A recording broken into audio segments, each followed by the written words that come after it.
All right, that was James Comey. You hear the giggling. There's nothing funny about what has happened today. You got a dozen Republican members of Congress sending a criminal referral to the Justice Department and the FBI seeking an investigation of not only James Comey, but his deputy Andrew McCabe, the ex-attorney general Loretta Lynch, and Hillary Clinton in connection with the 2016 campaign controversies. Jeff Sessions already announced last month he had assigned a federal prosecutor now to review some of these broader issues. Ron DeSantis and 10 other lawmakers want the investigation into violations from everything in the handling of the Clinton email probe to the anti-Trump dossier, the funding of the Uranium One, all of which we have broken down repeatedly. Now, by the way, they named Comey, Clinton, Lynch, McCabe, Strzok, and Page as other figures that also need to be investigated. And simultaneously, we also have the House issued a criminal referral for Comey to the Justice Department and all these other people, and they named the specific crimes. So you got this all going on at once. Joining us now, former Speaker of the House, News Roundup Information Overload Hour, by the way. You have former Speaker of the House, Newt Gingrich. The only thing that's frustrating in all of this, because we have laid out every law that was broken, every bit of evidence that is available. This is not like the Russia investigation where, well, there's smoke but no fire. And we know for a fact laws were broken. And we know for a fact that this was handled in a way that is totally unorthodox by James Comey and Trump-hating agents like Strzok and Page. Well, look, first of all, Ron DeSantis deserves a lot of credit for having taken the lead in putting this together and getting this number of members of Congress that makes it, I think, pretty darn serious. But second, this is long overdue. The objective fact is that by any reasonable standard, James Comey broke the law in a variety of ways. By any reasonable standard, Secretary Clinton and her staff broke the law in an amazing number of ways.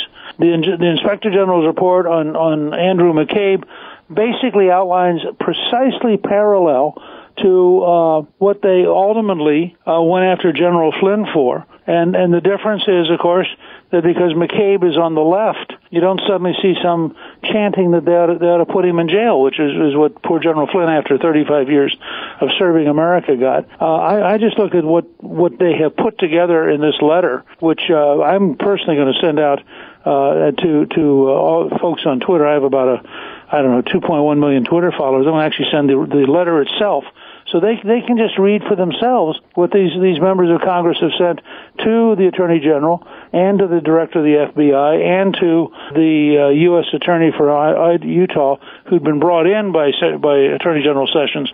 This is really serious stuff, I think. When you actually get into the letter, they did such a thorough job, and I'm talking about the DeSantis letter.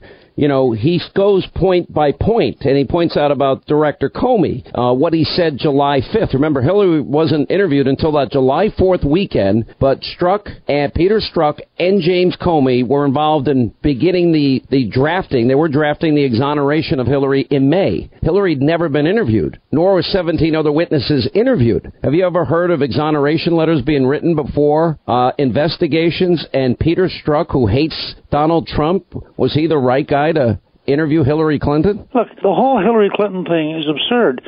One of her aides, who was actually herself the subject of an investigation, is allowed to play the role of attorney with attorney-client privilege during the interview. Now, this is a person who herself is subject to investigation. So every single thing that you see them throw at President Trump and at his team was done to such an extraordinary degree by the Clinton team. And yet every effort was made to avoid it and to hide from it and to not be serious about it. And then you learn that Director Comey's wife and daughter were at the march the day after the Trump inauguration, were passionately committed to Hillary. You learn that Deputy Director McCabe's wife had gotten $700,000 or $800,000 in donations as a Democratic candidate for the Senate, and we're supposed to believe that there's no bias, There's no one-sided abuse of the law. It really is just astonishing. But it goes into very specific details here as it relates to Comey, and it seems like this investigation is real. One of the things that I've been pointing out, I said at the beginning of the year, this is going to be the year of the boomerang, and that is that everything they've been accusing Donald Trump of seems to be backfiring on the Democrats. Then we have the whole issue of the dossier, Mr. Speaker, and this was the most remarkable thing, and I did see your comments about the former FBI director saying he's physically shrinking with every interview, and I kind of agree with that characterization. But when he admitted to George Stephanopoulos that he didn't know if the dossier was true, it's possible is what his comments were. The Grassley-Graham memo told us that the bulk of information that made up the FISA application to spy on an American, a campaign associate of Trump in the lead up to the election, was that dossier. And he is saying today he doesn't know if it was true or not true. Now, a lot of it has been debunked. Now, here's the problem they have. That information was presented to a FISA court judge, and Andrew McCabe had said without the dossier, there wouldn't have even been a FISA application. It was never verified, never corroborated, and they never told the judge in the original application or 3 subsequent applications that Hillary paid for it, and that it was a foreign national, Christopher Steele, who got Russian sources as the means of putting that together. Does that sound like collusion with Russia and that using Russian lies to win an election? Because it does to me. I know. It's very ironic that if you were going to have an investigation into Russian collusion and into Russian money, you would have had the investigation aimed at Bill Clinton, who got $500,000 from a Russian bank. It would have been aimed at the Clinton Foundation, that got many millions of dollars. It would have been aimed at Hillary Clinton, who made a decision to give the Russians access to American uranium. I mean, you go down the list, and then you say to yourself, so how did they manage to turn this so that we're looking literally at a reverse of reality? And I think that the entire nature of the documentary fits that. It's just rather the document, the Steele document.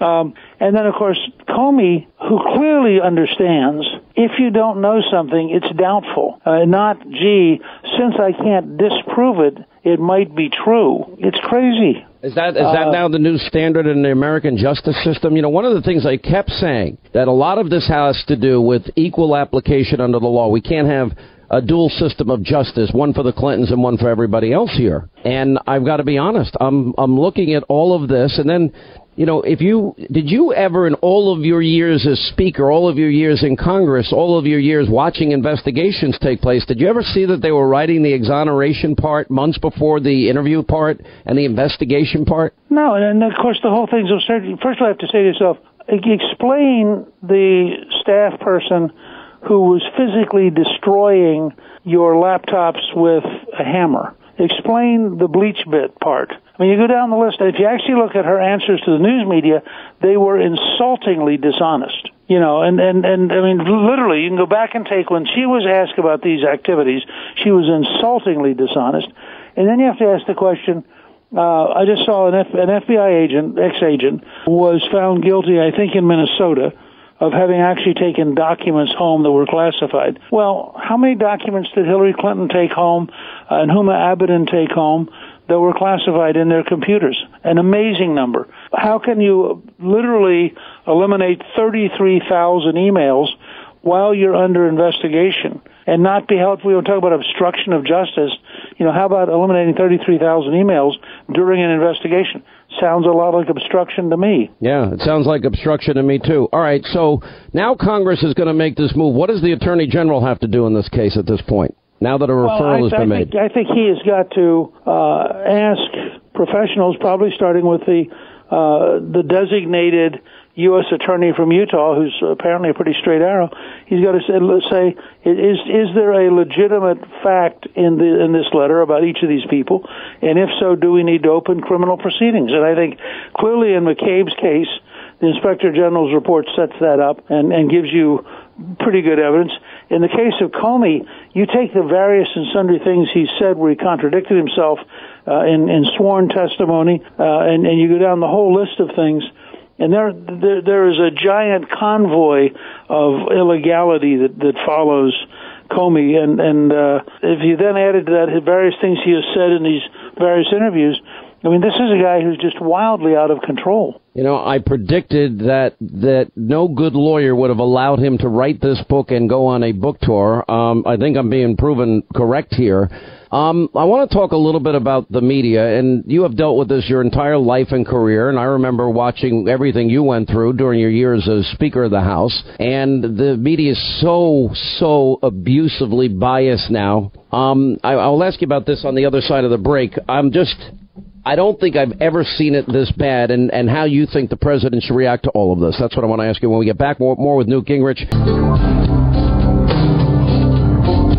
All right, as we continue with former Speaker of the House, Newt Gingrich is with us. And by the way, people are signing up for your course. How do they sign up for it? Well, they go to defendingamericacourse.com. Okay. We're getting all sorts of reactions.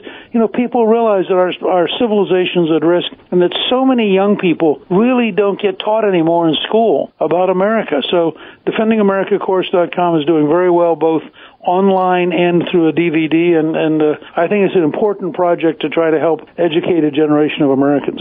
All right, we put it up on Hannity.com. Also, you can find it on my Twitter account, @Sean Hannity. What should the president do as he is under a daily assault by... He has a special counsel sitting there appointing, really bad, corrupt people, in my view, and compromised people, and they keep rolling along and expanding their mandate. And then you've got all of these other crimes that have been overlooked up until today. And then you have the media that is basically the extension of the special counsel's office and the Democratic Party's office.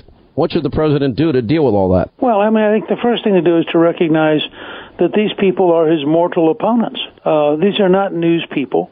These are people who are desperately committed to the left. They were desperately committed to Hillary Clinton. They'll do anything they can to destroy him. I said yesterday, when word came out that Pompeo, CIA director and nominee to be Secretary of State, Pompeo had gone to North Korea to talk directly to Kim Jong-un and try to create a summit that would work, I said, if Trump ended up actually pulling off this extraordinary moment and got North Korea to agree to disarm, the New York Times coverage would be that Kim Jong-un, in a moment of great statesmanship, despite Donald Trump, agreed to do the right thing. But the idea that they would actually recognize what extraordinary leadership we're having is almost impossible, because they literally hate him so much. And I think that's just a reality. So I think he's got 2 or 3 different challenges. I think on the legal front, they ought to do 2 things. One is they ought to stick to the facts. I just wrote a piece that'll be in the Hill tomorrow saying, read the Rosenstein memo. Read the Inspector General report.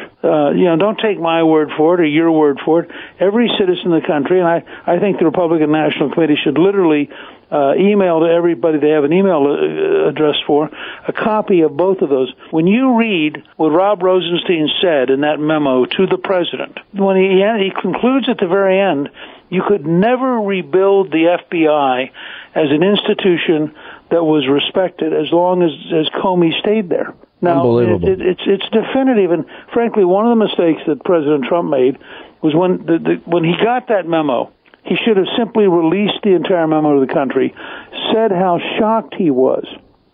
Mm-hmm. Let the weekend television deal with the memo, and then fire Comey. Mm-hmm. As it was, he fired Comey without the rest of us having read the memo.